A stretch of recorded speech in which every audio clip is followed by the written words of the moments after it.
O vestido branco e preto deslizou pelo corrimão como uma declaração, não um convite. Ele apareceu no pátio com o distintivo prateado cravado no peito, refletindo o sol do meio-dia como se fosse uma promessa. Achava que o uniforme lhe concedia autoridade absoluta, sobre ruas, sobre casas, sobre corpos. Naquele quarteirão, onde os gramados eram medalhas e as faixas de cimento tinham dono, ele via tudo como propriedade pessoal. E ali, naquela tarde, havia algo novo para marcar. Amara Jordan chegara 3 dias antes, descarregando caixas de uma caminhonete preta. Vinha de Washington, D.C., solteira, 35 anos, sem registros que assustassem. O que chamou a atenção dele não foi o contrato de compra, nem o carro elegante, mas a presença tranquila com que ela cruzou a soleira. O porte reto, o jeito que o sol desenhava o contorno de sua pele como se fosse tinta lustrada. Para ele, Amara era uma peça fora do lugar, bonita demais para aquele mapa, e isso era intolerável. O carro de patrulha tinha rangido no asfalto, um som que quebrou a preguiça da rua. Ele saiu devagar, ajustou o cinto e deixou o peso do corpo preencher o espaço como se ele fosse o dono do ar. Era um homem largo, com ombros que pareciam desenhados para empurrar. Os olhos, de um azul cortante, demoraram demais no tecido que cobria Amara, como se quisesse provar que podia possuir aquilo com o olhar. «Boa tarde», disse, voz baixa, feita de cascalho. Parou no primeiro degrau da varanda, obrigando-a a erguê-lo. «Bem-vinda ao bairro». Bateu o distintivo com a palma, como se desse um aviso. Amara sorriu, educada, mas o sorriso não cedeu o terreno do olhar. Havia nele cálculos, esquemas. Ela respondeu com a calma de quem não entrega mapas. «Obrigada. É um lugar bonito». A voz era suave, medida, nada serviu. Ele se aproximou sozinho, invadindo o limite invisível que os homens como ele achavam que lhes cabia. «Casa grande demais para uma só pessoa», disse com condescendência. «Deve ser esquisito dormir sozinha». O sorriso dele não buscava amizade. Era uma propriedade em construção. Amara permaneceu sentada, o copo de chá gelado, segurando a reflexão de um verão pesado. «Gosto da minha privacidade», respondeu apenas. Ele inclinou o corpo, cheirando o espaço como um predador. «Esse vestido ficaria melhor no meu tapete», murmurou, as palavras caindo como pedra. Não era uma pergunta. Era uma ordem camuflada. Algo por baixo do tecido da conversa mudou no ar. Amara deixou de ser a nova moradora. Uma série de reflexos antigos tomou conta dela. Treinamentos que afiaram instintos, noites longas desmontando ameaças, exercícios que esculpiram uma calma que não é frieza. Por fora, controlada. Por dentro, pronta. «Com licença?» A voz dela cortou fina, como lâmina. Não havia surpresa, apenas avaliação. O homem sorriu com a arrogância de quem acredita em sua impunidade. «Acho que você não entendeu», resmungou. «Esta é minha área. Aqui eu estabeleço as regras. Você pode aceitar amizade ou pagar o preço». A ameaça pairou. «Posso cuidar de você de um jeito próximo». A partir daquele instante, a intimidação ganhou formas sutis. A viatura apareceu em pontos previsíveis. Um carro estacionado do outro lado da rua enquanto ela corria. Um farol apagado observando-a ao voltar da mercearia, paradas por motivos amenos que cheiravam a controle. Jornais do vizinho cortados em pedaços apareciam dispersos pelo gramado dela. Entregas chegavam remexidas, mensagens velhas colocadas de novo, como se alguém quisesse lembrá-la de estar sempre vigiada. Tudo com precisão cirúrgica, nunca violento o bastante para justificar queixa. Só o bastante para marcar território. Ele acreditava que a presença reiterada era sentença. Um testemunho mudo da autoridade que ostentava. A cada aparição, ele ria consigo, satisfeito. O que ele não sabia era que Amara não era simplesmente uma mulher que se defendia. Havia níveis de paciência que ele ignorava e eras inteiras de experiência que ela colhia em silêncio. Ela não veria o homem apenas como um rival a confrontar. O que vinha a seguir era uma contabilidade de forças que ele jamais suspeitaria existir.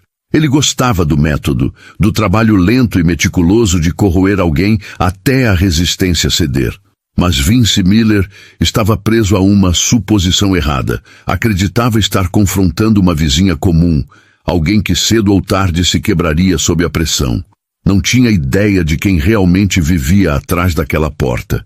Na manhã seguinte, a casa que ele imaginava desprotegida tornou-se uma fortaleza silenciosa.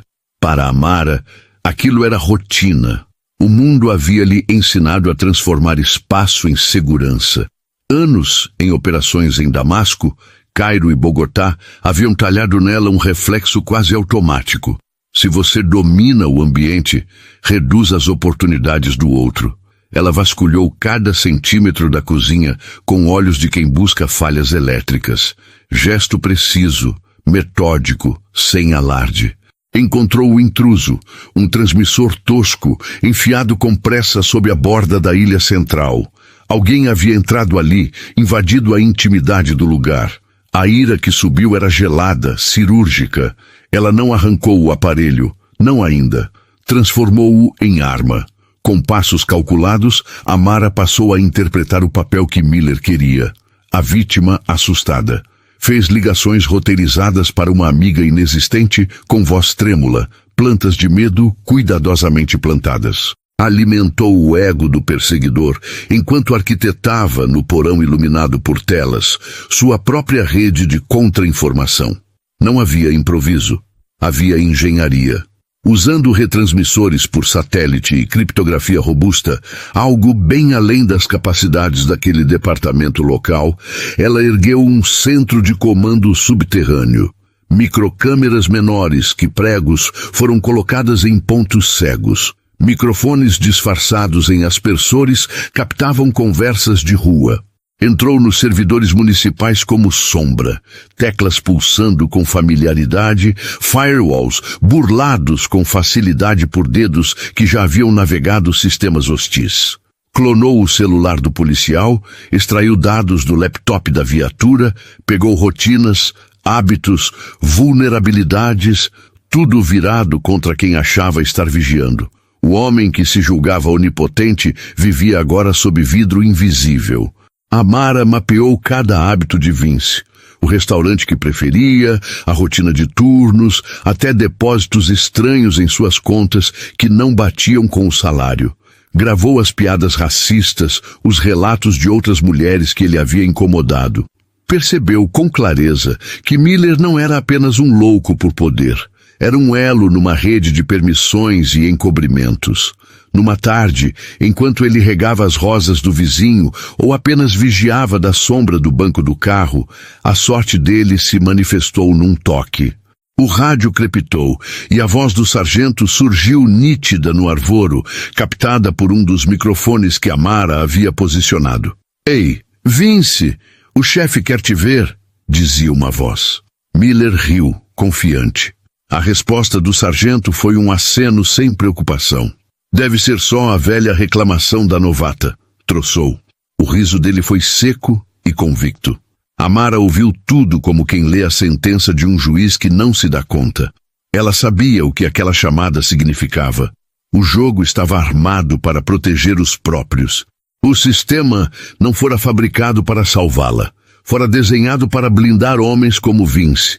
Precisou ver até onde chegaria o cinismo institucional para montar a estratégia que faria tudo cair. Ela deixou Miller acreditar que tinha a vantagem. Observou o carro partir.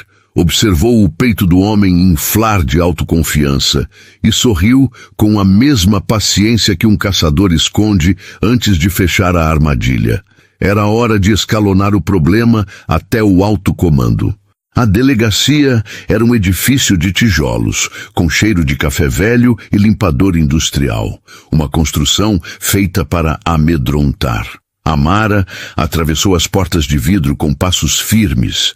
O eco dos saltos no linóleo era tão preciso quanto as teclas que havia apertado na madrugada. Vestia o mesmo vestido preto e branco daquela tarde, escolha deliberada, armadura elegante que contrastava com o cinza institucional. Olhares se voltaram, curiosos, hostis, aqueles que já conheciam as histórias que circulavam sobre o policial em questão. O encontro com o chefe Daniel Evans tinha o tom de um julgamento prévio. A secretária fez a espera durar. Um gesto mínimo de poder. Amara permaneceu ereta, mãos apoiadas no colo, imparcial na postura. Quando a porta finalmente se abriu, o chefe mostrou-se impecável como sempre. Terno caro, cabelos salpicados de cinza e aquele sorriso austero que não chegava aos olhos. Na parede, prêmios e fotos com políticos tornavam o gabinete uma galeria de autopromoção. Amara falou com clareza, sem dramatizar.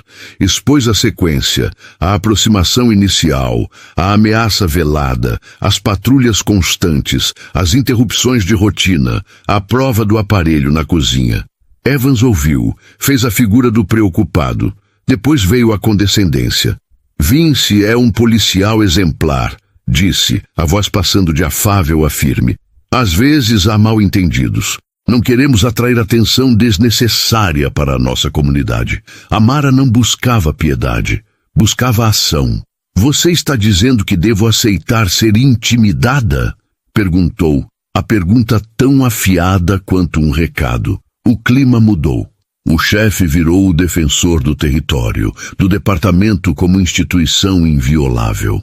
Protegeu o homem como se protegesse um símbolo. Ela compreendeu ali que não enfrentava apenas um indivíduo. Era um sistema pronto a selar falhas.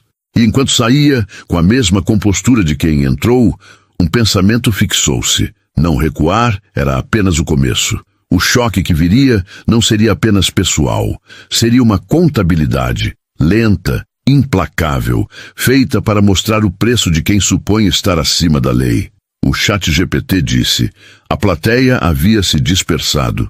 Maia ergueu-se com calma, cada gesto medido, como se nada a apressasse. Ela saíra dali com a confirmação que precisava. A podridão ia até o topo. Vince Miller não era um lobo solitário. Era parte de um batalhão. E Daniel Evans, sorrateiro e polido, era quem puxava as cordas. Ao sair do gabinete, ela cruzou a secretaria e os corredores onde os policiais a observavam. Em vez de medo, um foco cristalino tomou conta dela. Eles haviam traçado a linha de ataque, isolá-la, enfraquecê-la, fazê-la calar. Tinham apenas subestimado o que enfrentavam. Declararam guerra a alguém que não cabia nos esquemas previsíveis deles. O sistema os protegia. Isso ela já sabia. E recuar para o FBI significaria perder o controle da operação e abrir espaço para vazamentos. Maia não podia permitir isso. O objetivo já não era só parar Miller, era expor e demolir a engrenagem inteira. Ela precisava de um aliado que conhecesse as entranhas da cidade, alguém que já tivesse travado batalhas com aquela mesma fera e sobrevivido para contar. O nome que apareceu nas suas buscas foi David Reed. Não era um advogado de gabinetes polidos. Seu escritório, um espaço apertado e bagunçado acima de uma livraria na rua principal, cheirava a livros velhos e café forte. David era quarentão, com olhos queimados de cansaço e um ar de quem carregava derrotas que o tinham endurecido, não derrotado. Era conhecido por bater de frente com o departamento, por vezes com resultados amargos. Ela entrou direto ao assunto. Antes que ela terminasse, ele já havia dito que não aceitava mais casos contra policiais locais. Era um gesto de autopreservação. David contou das retaliações, testemunhas que se retratavam, promotores que engavetavam provas, auditorias e invasões de carro. Ele citou Marcus Thorne, um jovem cujas lesões cerebrais permanentes eram a assinatura de uma blitz que terminara em violência. Tudo forçava o cinismo de Reed. Maia, porém, trouxe algo que fez o ceticismo dele vacilar. Um tablet deslizado sobre a mesa com um relatório original, intacto, que documentava alterações no arquivo de evidências assinadas por um usuário com as iniciais de Evans. O documento não era um boato. Era prova técnica, com carimbos de data e hora que não podiam ser facilmente apagados. O rosto de Reed mudou. Não esperança ingênua, mas o brilho calculista de quem enxerga uma brecha. Quem é você? Ele perguntou, tentando encaixar a mulher à sua frente em algum mapa conhecido. Alguém que não aceita ameaças, respondeu Maia simples, e que tem recursos para responder. Você conhece o terreno. Eu conheço como derrubar o que eles acham indestrutível. Juntos, fazemos o que não conseguimos sozinhos. A proposta tomou forma. Reed lembrou do preço que já pagara por tentar lutar sozinho e viu em Maia não uma vítima, mas uma arma calibrada, experiente, fria, letal na habilidade de transformar tecnologia em prova. Ela, por sua vez, via nele a memória institucional que faltava ao seu arsenal digital. Precedentes, arquivos, o histórico que evidenciaria padrões de encobrimento e corrupção. Os receios e as ameaças que viriam foram admitidos com naturalidade. Eles vão tentar nos apagar, murmurou ele. Mais forte do que antes. Maia concordou sem demonstrar dúvida. Desta vez, quem define a armadilha seremos nós. Naquelas paredes poeirentas acima da livraria, uma sala de guerra nascia. Mapas, linhas do tempo, fotos e notas cobriram imediatamente a madeira gasta do escritório. David trouxe os documentos, os casos que mostravam o padrão, juízes que viravam as costas, promotores coniventes, denúncias que desapareciam. Maia trouxe a infiltração digital, contas secretas camufladas como fundos públicos, transferências que pagavam luxos pessoais, mensalidades de clubes, férias, até um barco com o qual Miller sonhara. Mais que isso, ela seguiu os fios até uma teia de transações imobiliárias. Casas antigas, de famílias minoritárias mudando de mãos por vias que cheiravam a conivência. A rachadura aparecera. O império mostrara sua primeira fissura. Unidos, o advogado rancoroso e a operadora fantasma que agora rondava os sistemas da cidade prepararam-se para transformar as evidências em uma arma pública. Era o início de algo que prometia virar a mesa. Não apenas um processo, mas uma contabilidade implacável da corrupção que se achava eterna. O ChatGPT disse: as casas começaram a desaparecer do bairro como se um vento invisível as varresse. Eram lares de famílias negras que haviam resistido gerações em uma área esquecida da cidade, agora engolidas por bancos e construtoras sob justificativas duvidosas. Tudo seguia o mesmo padrão. Primeiro, o cerco policial, multas inventadas, prisões por resistência inexistente, acusações forjadas. Depois, o colapso financeiro. Quando as famílias não conseguiam mais sustentar o peso das dívidas e vendiam suas casas por centavos, um único nome surgia como comprador: Evergreen Holdings. David tocou o nome na tela de Maia, o dedo trêmulo, a voz pesada. Empresa de fachada. Já esbarrei com elas. Sempre as mesmas histórias. Dinheiro vivo, donos invisíveis. Invisíveis para quase todos, respondeu Maia, deslizando para outra tela. O novo gráfico parecia uma teia viva. Setas, contas, números. As transferências passavam por 3 estados, atravessavam bancos intermediários e terminavam em uma conta offshore. Nome do titular: Elaine Evans, a esposa do chefe de polícia. David soltou o ar com força. Isso não é só corrupção, é apropriação de terras. Estão usando o departamento como um braço armado para limpar bairros inteiros. Limpeza étnica disfarçada de burocracia. Ele começou a montar a estrutura de um processo por extorsão e conspiração, enquanto Maia mergulhava na parte mais sombria, as gravações. Do jardim de casa, o microfone direcional captava o mundo de Miller.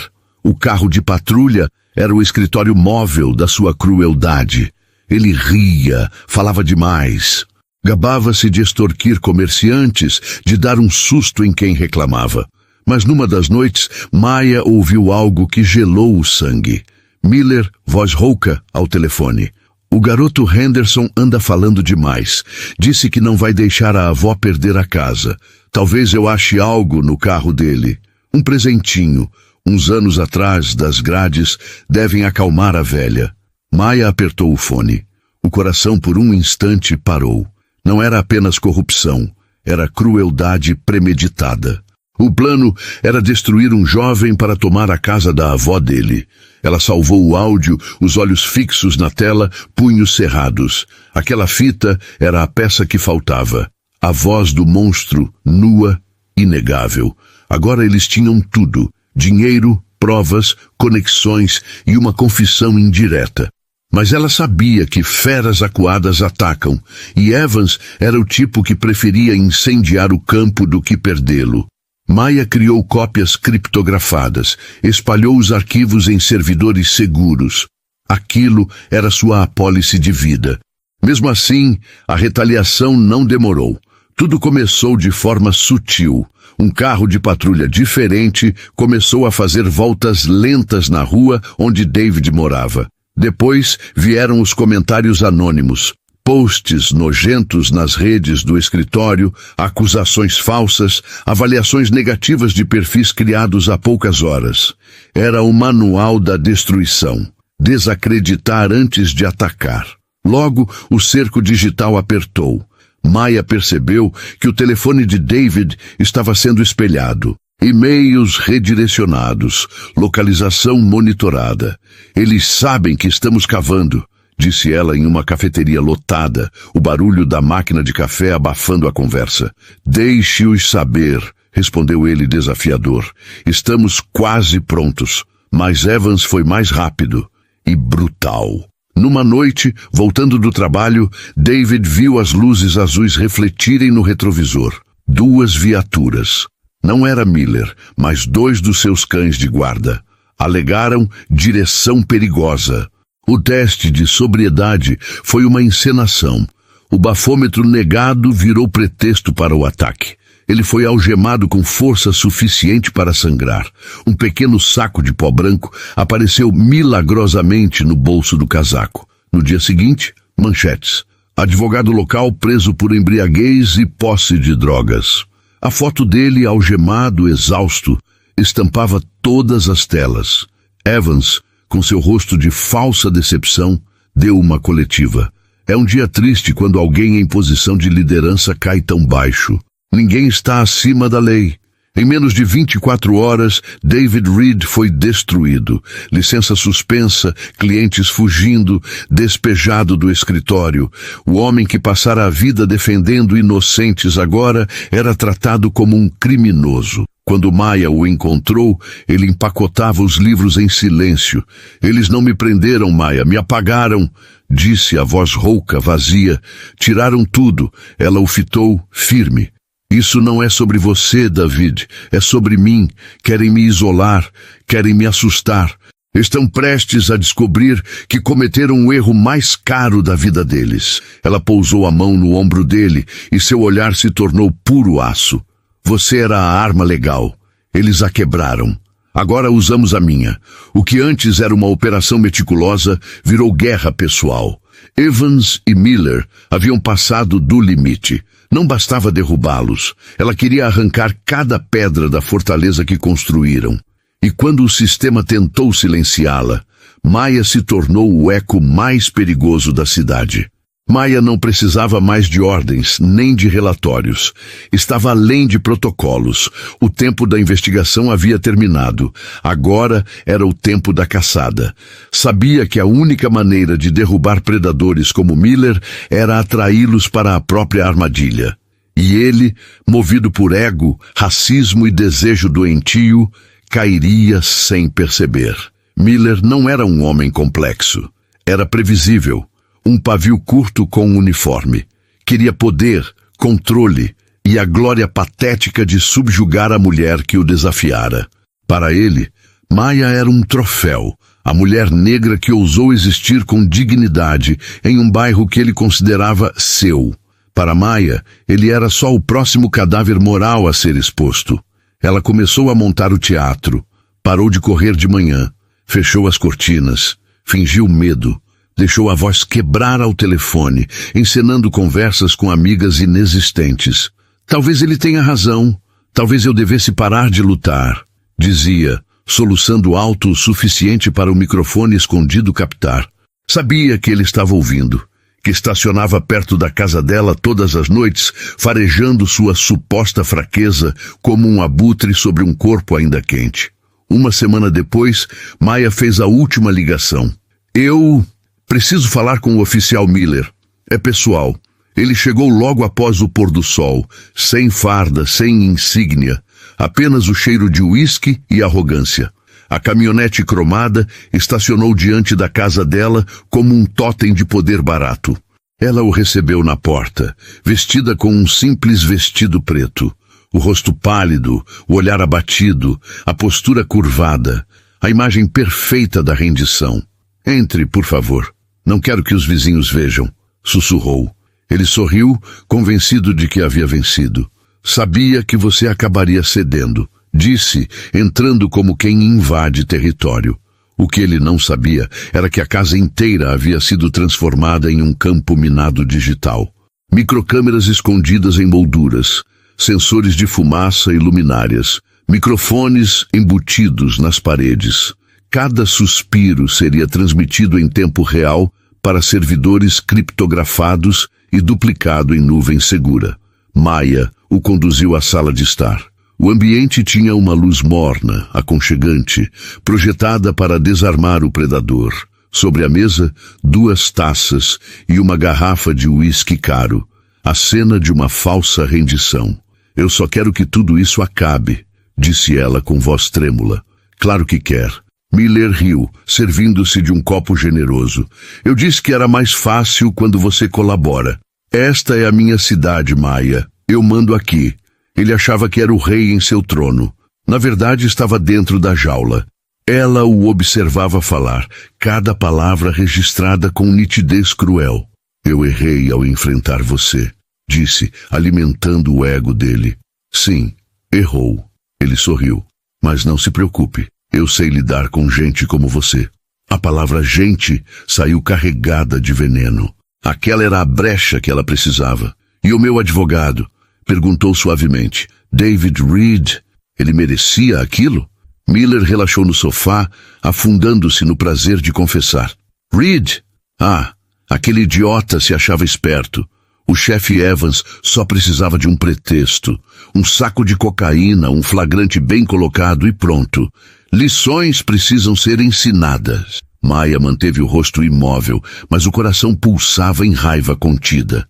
Cada frase dele era uma peça da ruína que ela vinha construindo. Você é muito poderoso, murmurou fingindo admiração. Sou. Ele inflou o peito. Mantemos a cidade limpa. Mantemos o valor das casas. Mantemos o lixo fora. Ele tomou outro gole, o olhar endurecendo. Tipo aquele garoto Henderson. Acha que pode bancar o herói. Está prestes a aprender uma lição. Que tipo de lição? Ela perguntou, meiga. A que te dá uns 10 ou 20 anos numa cela. Riu. É incrível o que se encontra num carro quando a gente quer. A confissão saiu natural, orgulhosa, grotesca.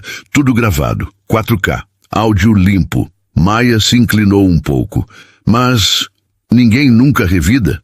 Perguntou com a voz quase infantil. Miller bateu o copo na mesa, o som ecoando pelas paredes. Ninguém pode. Juízes, prefeitos, empresários, todos do nosso lado. Mantemos as coisas puras, entende? Ele se inclinou, o hálito quente, o sorriso de predador. E você, Maya? Uma mulher negra com uma casa assim, neste bairro, é uma ameaça a essa pureza. Mas eu posso te proteger ou te eliminar. É simples. A mão dele pousou sobre o joelho dela. Ela não se moveu. Apenas deixou uma lágrima deslizar pelo rosto. A última peça do teatro. Eu entendo, murmurou. E naquele instante, Miller selou o próprio destino. Cada palavra, cada toque, cada gota de uísque derramada já estava sendo enviada para o servidor de David Reed. A confissão completa. O fim de um império. Quando ele se inclinou para beijá-la, Maya sorriu. Não de medo, mas de vitória silenciosa. Em uma cidade marcada por silêncios e segredos, Nadia Rowan caminhava pela própria casa como uma estrategista invisível. Ela não devia explicações a ninguém, nem mesmo à lei. O tempo das provas havia acabado. Agora era o momento de agir.